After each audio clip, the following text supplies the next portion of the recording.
Hello friends, आज हम discuss करेंगे साइन कन्वेंशन और साइन ऑफ इलेक्ट्रोड पोटेंशियल के बारे में।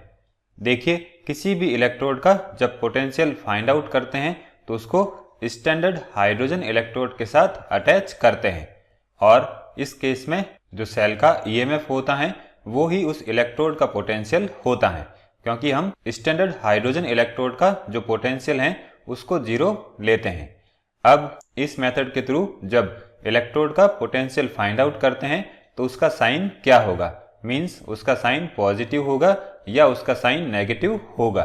तो इसके लिए हम IUPAC का लेटेस्ट कन्वेंशन यूज करते हैं और इसके अकॉर्डिंग जब किसी इलेक्ट्रोड को स्टैंडर्ड हाइड्रोजन इलेक्ट्रोड के साथ अटैच किया जाता है तो उस इलेक्ट्रोड की रिएक्शन में अगर रिडक्शन इन्वॉल्व होता है तो उस इलेक्ट्रोड पोटेंशियल को हम पॉजिटिव साइन देते हैं, और अगर स्टैंडर्ड हाइड्रोजन इलेक्ट्रोड के साथ अटैच्ड इलेक्ट्रोड में ऑक्सीडेशन रिएक्शन होती है तो उस केस में उस इलेक्ट्रोड पोटेंशियल को हम नेगेटिव साइन देते हैं।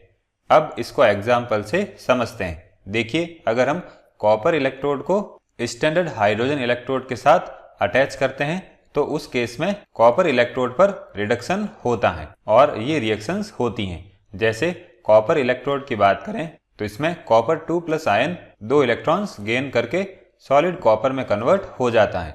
अब यहाँ पर इलेक्ट्रॉन गेन हो रहे हैं तो रिडक्शन का प्रोसेस होगा और हाइड्रोजन इलेक्ट्रोड पर ऑक्सीडेशन का प्रोसेस होगा। तो अगर हम IUPAC कन्वेंशन की बात करें तो कॉपर इलेक्ट्रोड पर रिडक्शन हो रहा है, इसलिए हम इसको पॉजिटिव साइन देंगे। तो हम कह सकते हैं इस इलेक्ट्रोड के लिए पोटेंशियल की वैल्यू पॉजिटिव होगी। अब जिंक इलेक्ट्रोड को अगर हम स्टैंडर्ड हाइड्रोजन इलेक्ट्रोड के साथ अटैच करते हैं तो जिंक इलेक्ट्रोड पर ऑक्सीडेशन होता है, means zinc solid 2 electron release करता है, और हाइड्रोजन इलेक्ट्रोड की बात करें तो उस पर रिडक्शन होता है। अब जिंक इलेक्ट्रोड पर ऑक्सीडेशन हो रहा है तो IUPAC के कन्वेंशन के अकॉर्डिंग इसको हम नेगेटिव साइन देंगे, तो ये इलेक्ट्रोड क्या हो जाएगा, नेगेटिव हो जाएगा। तो इस तरह से हम इलेक्ट्रोड पोटेंशियल का साइन डिटरमाइन कर सकते हैं।